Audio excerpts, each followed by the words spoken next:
I just did we just did the cabinet meeting, so. Oh, come on. You still have more to say. Mr. Secretary, are you going to ask G7 to help with the Strait of Hormuz? Well, it's in their interest to help. The other countries get far more of their fuel from there than we do. So what kind of help are you going to ask? Wine sweepers, naval help? Well, those specifics I'll leave it to the Department of War as to exactly what, but it's in their interest. It's in their national interest. Do you think President Trump criticizing NATO this morning, that sentiment? I think he just made an observation, and the observation is that the United States is constantly being asked to help in a war, and we have more than any other country in the world, on a war that's happening in another continent, in Ukraine.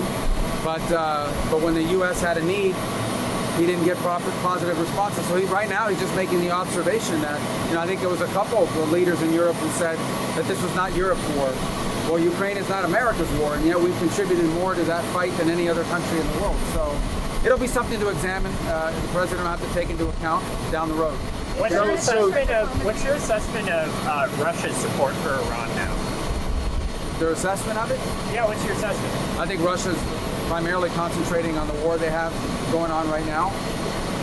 Beyond that, I don't have anything to add right now. So are you at all concerned about the reception that you might get when we arrive at the reception I might get? Yeah, the reception.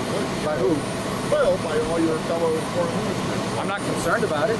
I'm here on behalf of the United States of America. I look forward to meeting with them. I don't know what reception I would get from them. I think they should be happy that I'm going.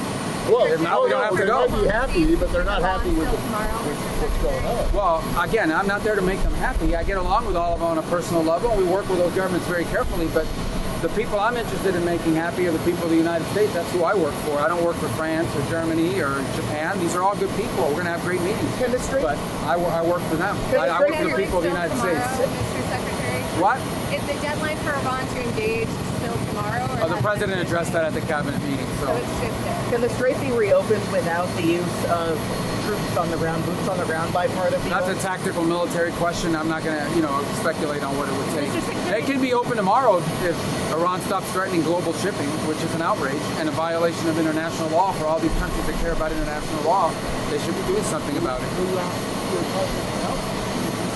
Well, it's not help for us. Like I said, very little of our energy comes through the Straits of Hormuz. It's the world that has a great interest in that, and so they should step up and deal with it. Mr. Secretary, who are you negotiating with on the Iran side? Well, again, we're not going to get into those details. There are intermediary countries that are passing messages, and progress has been made. Some concrete progress has been made, as you've seen, and has been documented already. There's a growing amount of energy that's been flowing through the straits. Not as much as should be flowing, but some of it is ticked up. So, again, there's been some progress in regards to the exchange of messages, but that's an ongoing and fluid process and not one we're going to negotiate or talk about in the media. Do you think this progress is enough for both sides to perhaps soon meet in person? We'll see. We'll see how it turns out. I don't want to prejudge it. I don't want to predict. As I said, we'll see what happens.